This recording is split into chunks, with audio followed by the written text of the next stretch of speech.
እግዚአብሔር የሰው ልጅ ከመፍጠሩ ማግስት ቃየል ወንድሙን አቤልን ከመግደል የጀመረው የሰዎች ክፋት እጅግ እየተባባሰና እየጨመረ በመሄዱ አምላክ የሰው ልጅ በመፍጠር እስኪጸጸት ድረስ ያደረሰው የሰዎች ኃጢአት ርኩሰትና ክፋት በምድር ላይ እየጨመረ ሄደ። በዚህ ጊዜ ዓለም በክፋትና በርኩሰት በተሞላሽ ጊዜ አንድ ሰው እምነቱና ለእግዚአብሔር ያለው ታዛዥነት ጎልቶ ወጣ። ስሙ ኖህ ይባላል።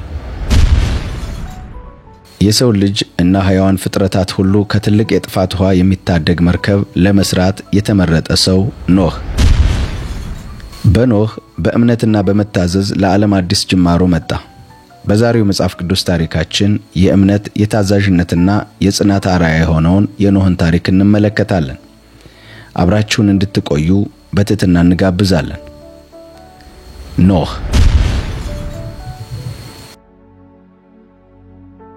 የኖህ ታሪክ ጅማሮ በዘፍጥረት ምዕራፍ 5 ቁጥር 28 ላይ እንደዚህ ይለናል። ላሜህ ዕድሜው 182 ዓመት በሆነ ጊዜ ልጅ ወለደ። ስሙንም እግዚአብሔር በረገማት ምድር ከልፋታችንና ከጉልበታችን ድካም ያሳርፈናል ሲል ኖህ ብሎ ጠራው። ላሜህ ኖህን ከወለደ በኋላ 595 ዓመት ኖረ። ሌሎችም ወንዶችና ሴቶች ልጆችን ወለደ። ላሜህ በአጠቃላይ 777 ዓመት ከኖረ በኋላ ሞተ። ኖህ ዕድሜው 500 ዓመት ሲሆነው ሴምን፣ ካምንና ያፌትን ወለደ። በዘፍጥረት ምዕራፍ ለጥፋት ውሃ የእግዚአብሔር ቃል እንደዚህ ይለናል። ሰዎች በምድር ላይ እየበዙ ሲሄዱ ሴቶች ልጆች ተወለዱላቸው። የእግዚአብሔርም ወንዶች ልጆች የሰዎችን ሴቶች ልጆች ውብ ሆነው አዩአቸው። ከመካከላቸውም የመረጧቸውን አገቡ። እግዚአብሔርም ሰው ሟች ስለሆነ መንፈሴ እያዘነ ከእርሱ ጋር ለዘላለም አይኖርምና ዕድሜው 120 ዓመት ይሆናል አለ። የእግዚአብሔር ልጆች የሰዎችን ሴቶች ልጆች ተገናኟቸው። ልጆች በወለዱ ጊዜም ሆነ ከዚያ በኋላ ንፍሊም የተባሉ ሰዎች በምድር ላይ ነበሩ። እነርሱም በጥንቱ ዘመን በጀግንነታቸው ከፍ ያለ ዝና ያተረፉ ናቸው። እግዚአብሔር አምላክ የሰውን አመጽ በምድር ላይ የበዛ የልቡን ሐሳብ ዘወትር ወደ ክፋት ብቻ ያዘነበለ መሆኑን ተመለከተ። እግዚአብሔር ሰውን በምድር ላይ በመፍጠሩ ተጸጸተ፣ ልቡም እጅግ አዘነ። ስለዚህም እግዚአብሔር የፈጠርሁትን የሰው ዘር ከምድር ገጽ አጠፋለሁ፣ ከሰው እስከ እንስሳ በምድር ላይ የሚሳቡ ፍጡራን እስከ ሰማይ ወፎች አጠፋለሁ አለ። ስለፈጠርኋቸውም ተጸጽቻለሁና አለ። በዘፍጥረት ምዕራፍ 6 ቁጥር 8 ላይ ኖህ አንድ ትእዛዝ ታዘዘ። እንደዚህ ይለናል። ኖህ ግን በእግዚአብሔር ዘንድ ሞገስን አገኘ። የኖህ ታሪክ እንደሚከተለው ነው። ኖህ በዘመኑ ከነበሩ ሰዎች ሁሉ ይልቅ ጻድቅና ከበደል የራቀ ሰው ነበር። አካሄዱም ከእግዚአብሔር ጋር አደረገ። ኖህም ሴም፣ ካምና ያፌት የሚባሉ 3 ወንዶች ልጆች ነበሩት። ምድር በእግዚአብሔር ፊት በክፉ ሥራ ረከሰች፣ በአመጽም ተሞላች። እግዚአብሔር ምድር ምን ያህል በክፉ ሥራ እንደረከሰች አየ። እነሆ የሰው ሁሉ አካሄዱን አበላሽቶ ነበርና። ስለዚህ እግዚአብሔር ኖህን እንዲህ አለው፣ ሰውን ሁሉ ላጠፋ ነው። ምድር በሰው አመጽ ስለተሞላች በእርግጥም ሰውን በምድር አጠፋለሁ አለ። አንተ ግን በጎፈር እንጨት መርከብ ሥራ፣ ለመርከቧም ክፍሎች አብጅላት፣ ውስጧንና ውጯንም በቅጥራን ለብጠው። እንዲህም አድርገህ ሥራ። እርዝመቷ 140 ሜትር፣ ወርዷ 23 ሜትር፣ ከፍታዋ 13.5 ሜትር ይሆን አለው። ለመርከቧ ጣራ አበጅላት። ጣራና ግድግዳውን በሚጋጠምበት ቦታ ግማሽ ሜትር ክፍተት ተው። ከጎኗ በር አውጣላት። ባለ 3 ፎቅም አድርገህ ሥራት። እኔም ከሰማይ በታች የሕይወትን እስትንፋስ ያለውን ሕያዋን ፍጡራን ሁሉ ለማጥፋት እነሆ በምድር ላይ የጥፋት ውሃ አወርዳለሁ። በምድር ላይ ያለውን ሁሉ አጠፋለሁ። ካንተ ጋር ግን ቃል ኪዳን እመሰርታለሁ። አንተና ወንዶች ልጆችህ፣ ሚስትህና የልጅ ሚስቶችህ ካንተ ጋር ወደ መርከቧ ትገባላችሁ። ካንተ ጋር በሕይወት እንዲቆዩ ከሕያዋን ፍጡራን ሁሉ ተባትና ንስት እያደረግህ 2 ወደ መርከቧ ታስገባለህ አለው። ከእያንዳንዱ የወፍ ወገን ከእያንዳንዱም የእንስሳ ወገን በምድር ላይ ከሚሳቡ ፍጥረታት ሁሉ በየወገናቸው በሕይወት ይቆዩ ዘንድ 2 እየሆኑ ወደ አንተ ይመጣሉ አለው። ለአንተና ለእነርሱ የሚያስፈልገውን ምግብ ሁሉ አከማች። ኖህም ሁሉ እግዚአብሔር እንዳዘዘው አደረገ። በዘፍጥረት ምዕራፍ 7 ከቁጥር 1 ጀምሮ እግዚአብሔር ኖህን እንዲህ አለው፣ በዚህ ትውልድ መካከል አንተ ጻድቅ ሆነህ አግኝቻለሁና ቤተሰብህን በሙሉ ይዘህ ወደ መርከቧ ግባ። ከንጹህ እንስሳት ሁሉ 7 ተባትና እንስት፣ ንጹህ ካልሆነው ደግሞ 2 ተባትና እንስት አስገባ አለው። እንዲሁም ከወፎች ወገን ሁሉ 7 ተባትና 7 እንስት በምድር ላይ ለዘር እንዲተርፉ ካንተ ጋር አስገባ አለው። ከ7 ቀን በኋላ 40 ቀንና 40 ሌሊት በምድር ላይ ዝናብ አዘንባለሁ፣ የፈጠርሁትንም ሕያዋን ፍጡራን ሁሉ ከምድር ገጽ አጠፋለሁ። ኖህም እግዚአብሔር ያዘዘውን ሁሉ አደረገ። የጥፋት ውሃ በምድር ላይ በወረደ ጊዜ ኖህ የ600 ዓመት ሰው ነበር። ኖህና ወንዶች ልጆቹ ሚስቱና የልጆች ሚስቶቹ ከጥፋት ውሃ ለመትረፍ ወደ መርከቧ ገቡ። ንጹህ ከሆነውና ንጹህ ካልሆነው እንስሳት ከወፎችና በምድር ላይ ከሚሳቡ ፍጡራን ሁሉ ጥንድ ተባትና እንስት ሆነው ወደ ኖህ መጡ።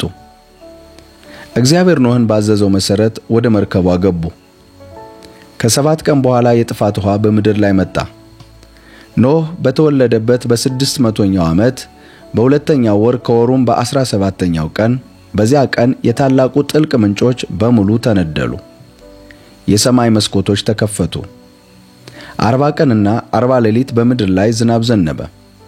በዚያም ዕለት ኖህና ልጆቹ ሴም፣ ካምና ያፌት እንዲሁም ሚስቱና የሦስቱ ልጆች ሚስቶች ወደ መርከቧ ገቡ። ከዱር እንስሳት ከየወገኑ፣ ከቤት እንስሳት ከየወገኑ፣ በምድር ላይ የሚሳቡ ፍጡራን ከየወገናቸው፣ ከወፎችም ከየወገናቸውና ክንፍ ያላቸው ሁሉ አብረዋቸው ገቡ። የሕይወት እስትንፋስ ያለባቸው ፍጡራን በሙሉ ጥንድ እየሆኑ ወደ ኖህ በመምጣት ወደ መርከቧ ገቡ። ከሕያዋን ፍጡራን ሁሉ እግዚአብሔር ኖህን ባዘዘው መሰረት ተባትና እንስት እየሆኑ ገቡ። ከዚያም እግዚአብሔር ከውጭ ዘጋበት። የጥፋት ውሃው ለ40 ቀናት ያለማቋረጥ በምድር ላይ ዘነበ።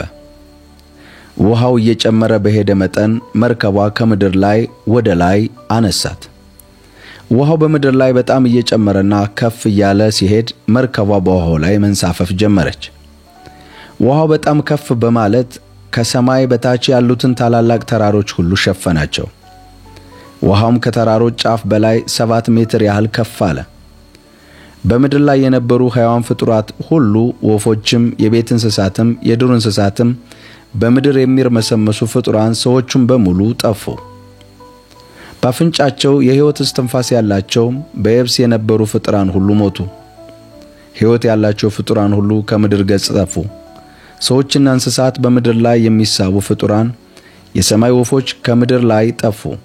ኖህና ከእርሱ ጋር በመርከቧ ውስጥ የነበሩት ብቻ ተረፉ። ውሃውም ምድርን ሸፍኖ 150 ቀን ቆየ።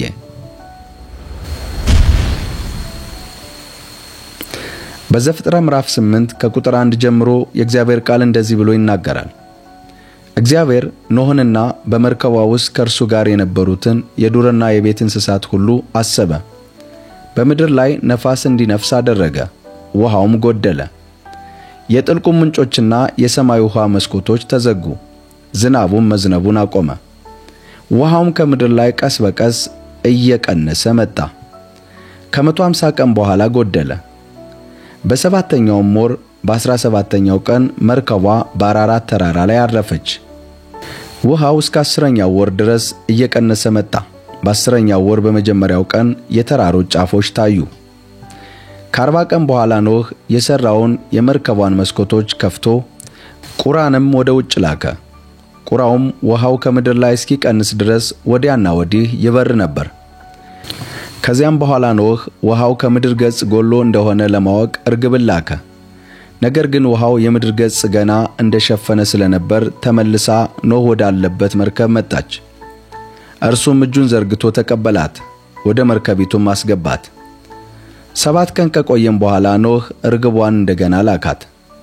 እርሷም ወደ ማታ ተመለሰች። እነሆም የለመለመ የወይራ ቅጠል በአፏ ይዛ ነበር። ያን ጊዜ ኖህ ውሃው ከምድር ላይ መጉደሉን አወቀ። 7 ቀንም ቆይቶ እርግቧን እንደገና ላካት። በዚያን ጊዜ ግን እርግቧ ወደ እርሱ አልተመለሰችም። ኖህ በተወለደ በ601ኛው ዓመት በመጀመሪያው ወር ከወሩም የመጀመሪያው ቀን ውሃው ከምድር ላይ ደረቀ። ኖህ በመርከቡ ላይ ያለውን ክዳን አንስቶ ተመለከተ፣ የመሬቱም ገጽ እንደደረቀ አየ። በሁለተኛው ወር በ27ኛው ቀን ምድሪቱ ሙሉ በሙሉ ደረቀች። ከዚያም እግዚአብሔር ኖህን እንዲህ አለው፣ አንተና ሚስትህ ልጆችህና የልጆችህ ሚስቶች ከመርከቡ ውጡ፣ እንዲዋለዱ እንዲራቡና በምድር ላይ እንዲበዙ ካንተ ጋር ያሉትን እንስሳትና በምድር ላይ የሚሳቡ ሕያዋን ፍጡራንን ሁሉ ይዘሃቸው ውጣ። ኖህም ከልጆቹ ከሚስቱና ከልጅ ሚስቶቹ ጋር ወጣ። እንስሳቱም ሁሉ ወፎችም በምድር የሚንቀሳቀሱ ሁሉ በየወገኖቻቸው ከመርከቧ ወጡ። በዚያም ኖህ ለእግዚአብሔር መሠዊያን ሠራ። መሠዊያው ላይ ንጹሕ ከሆኑት እንስሳት ሁሉ እንዲሁም ንጹሕ ከሆኑት ወፎች የሚቃጠል መሥዋዕት አቀረበ። እግዚአብሔርም ደስ የሚያሰኘውን መዓዛ ሸተተ። በልቡም እንዲህ አለ፣ ምንም እንኳ ሰው ገና ከልጅነቱ ጀምሮ ሐሳቡ ወደ ክፋት ያዘነበለ ቢሆንም በእርሱ ምክንያት ሁለተኛ ምድርን አልረግማትም።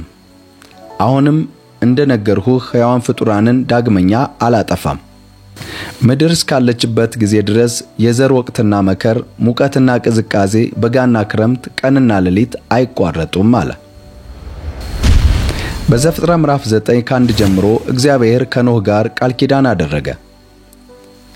እግዚአብሔር ኖህና ልጆችን እንዲህ ሲል ባረካቸው፣ ብዙ ተባዙ፣ ምድርን ሙሏት። አስፈሪነታችሁና አስደንጋጭነታችሁ በዱር አራዊት፣ በሰማይ አዕዋፋት፣ በደረት በሚሳቡ ተንቀሳቃሽ ፍጡራንና በባሕር ዓሦች ሁሉ ላይ ይሁን፣ በእጃችሁ ተሰጠዋል አላቸው። ሕያውና ተንቀሳቃሽ ፍጡር ሁሉ ምግብ ይሁኑላችሁ። ለምለሙን እጽዋት እንደሰጠኋችሁ አሁን ደግሞ ሁሉንም ሰጠኋችሁ። ነገር ግን ሕይወቱ ማለትም ደሙ ገና በውስጡ ያለን ሥጋ አትብሉ። ሰው የገደለ ሁሉ ስለ ሟቹ ደም ተጠያቂ ነው። የሟቹን ሰው ደም የገዳዩ ከእንስሳትም ይሁን ከሰው እሻለሁና። የሰው ደም የሚያፈስ ሁሉ ደሙ በሰው እጅ ይፈሳል። በእግዚአብሔርም አምሳል እግዚአብሔር ሰውን ሰርቶታልና። እናንተ ግን ብዙ ተባዙ፣ ዘራችሁ በምድር ላይ ይብዛ ይንሰራፋ ብሎ እግዚአብሔር ባረካቸው። እግዚአብሔር ኖህንና አብረውት ያሉትን ልጆችን እንዲህ አላቸው፣ እነሆ ከናንተና ከናንተ በኋላ ከሚመጣው ዘራችሁ ጋር ኪዳኔን እመሰርታለሁ። እንዲሁም ከናንተ ጋር ከነበረው ሕያዋን ፍጡራን ሁሉ፣ ከወፎች፣ ከቤት እንስሳት፣ ከዱር እንስሳት፣ ከናንተ ጋር ከመርከቧ ከወጡት በምድር ላይ ካሉት ሕያዋን ፍጡራን ሁሉ ጋር ኪዳን እገባለሁ። ከእንግዲህ ሕይወት ያለውን ፍጡር ሁሉ በጥፋት ውሃ እንዳይጠፋ፣ ዳግመኛ ምድርን እንዳላጠፋ፣ ውሃ ከቶ እንዳይመጣ ከናንተ ጋር ኪዳን እገባለሁ። እግዚአብሔርም እንዲህ አለ፣ በእኔና በእናንተ መካከል ከናንተም ጋር ካሉ ሕያዋን ፍጡራን ሁሉ ጋር የሚመጣውን ትውልድ ሁሉ ጋር የማደርገው የኪዳን ምልክት ይህ ነው። ቀስተ ደመናዬን በደመና ላይ አደርጋለሁ። ይህም በእኔና በምድር መካከል ለገባሁት ኪዳን ምልክት ይሆናል አላቸው። ደመናም በምድር ላይ በጋረድሁና ቀስቴንም በደመና ላይ በሚታይበት ጊዜ ሁሉ ከናንተ ከሕያዋን ፍጡራን ሁሉ ጋር የገባሁት ኪዳን አስባለሁ። ሕይወት ያለውንም ሁሉ ያጠፋ ዘንድ ከእንግዲህ የጥፋት ውሃ ከቶ አይመጣም አላቸው። ቀስቱ በደመና ላይ ተገልጦ በሚታይበት ጊዜ ሁሉ በእኔና በምድር ላይ ባሉ ሕያዋን ፍጡራን መካከል ያለውን ዘላለማዊ ኪዳን አስባለሁ። ስለዚህ እግዚአብሔር ኖህን ይህ በእኔና በምድር ላይ በሚኖሩ ሕያዋን ሁሉ መካከል የገባሁት ኪዳን ምልክት ነው አለው። ከመርከቧ የወጡትም የኖህ ልጆች ሴም፣ ካምና ያፌት ነበሩ። ካም የከነዓን አባት ነው። ሦስቱ የኖህ ልጆች እነዚህ ሲሆኑ በምድር ላይ የሚኖሩ ሕዝቦች ሁሉ የተገኙም ከነዚሁ ነው። ኖህ ገበሬ ነበረና ወይን ተከለ። ከወይኑም ጠጅ ጠጥቶ ሰከረና በድንኳኑ ውስጥ ርቃኑን ተኛ። የከነዓን አባት ካም የአባቱን ርቃን ሥጋ አየ። ወደ ውጭም ወጥቶ ለሁለቱ ወንድሞቹ ነገራቸው። ሴምና ያፌት ግን ልብስ ወስደው በጫንቃቸው ላይ አደረጉና የአባታቸውን ርቃን ሥጋ እንዳያዩ ፊታቸውን አዙረው የኋልይት በመሄድ የአባታቸውን ርቃን ሥጋ ሸፈኑ። ኖህ ከወይን ጠጁ ስካር ሲነቃ ታናሽ ልጁ ያደረገውን አወቀ። እንዲህም አለ፣ ከነዓን የተረገመ ይሁን፣ ለወንድሞቹም የባሪያ ባሪያ ይሁን። ደግሞም የሴም አምላክ እግዚአብሔር ይባረክ፣ ከነዓንም የሴም ባሪያ ይሁን። እግዚአብሔር የያፌት ግዛት ያስፋው፣ ያፌትም በሴም ድንኳኖች ይኖር፣ ከነዓንም የእርሱ ባሪያ ይሁን አለ። ኖህ ከጥፋት ውሃ በኋላ 350 ዓመት ኖረ። ኖህ በአጠቃላይ 950 ዓመት ኖረ፣ ሞተ ይለናል የእግዚአብሔር ቃል። ውድ የአሳፍ ቲዩብ ቤተሰቦች፣ ኖህ ከጥፋት ውሃው የተረፈው እነሆ በመታዘዝ መርከብ በመስራት ነው። ሰዎቹ መርከቧን ሲሰራ ለረጅም ዓመት ሲስቁ ሲያፌዙበት ነበር። ነገር ግን እሱ ሊመጣ ያለውን የጥፋት ውሃ ቀድሞ በማወቅ ከጥፋት ውሃው ለመትረፍ መርከብን በትዕግስት ይሰራ ነበር። የተባለውም ቀን መጥቶ ኖህና ቤተሰቦቹ እነሆ ደግሞ ፍጥረታትም ከኖህ ጋር ሲተርፉ እንመለከታለን። በዚህ ዘመን ላይ እኔና እናንተ ልንተርፍበት የተላከልን መርከባችን ኢየሱስ ክርስቶስ ነው። በእርሱ በማመን ከጥፋት ከፍ ማለት እንችላለን። ቃሉን በመስማት በመታዘዝ ዕለት ዕለት ከእርሱ ጋር በመኖር እነሆ ከምድሪቱ ክፋትና ከዘላለም ሞት ልንድንበት የተሰጠን መርከባችን ኢየሱስ ክርስቶስ ነው። ዛሬ ወደ ቃሉ ተመልሰን ወደ ጸሎት ተመልሰን ኢየሱስ ክርስቶስን በሕይወታችን ላይ ልንቀድሰው ይገባል። ለኔና ለናንተ መልህቃችን የሆነው እነሆ ልንተርፍበት የተላከልን ያዳነን ኢየሱስ ክርስቶስ ብቻ ነው። ስለዚህ ዛሬ ወደ ኢየሱስ ክርስቶስ ወደ ቃሉ እንመለስ፣ በእምነት እንጠብቀው። እነሆ ኖህ እንደጸና እኔና እናንተ በእምነታችን ጸንተን እንጠብቅ የዛሬ መልእክታችን ነው። ሰላማችሁ ይብዛ።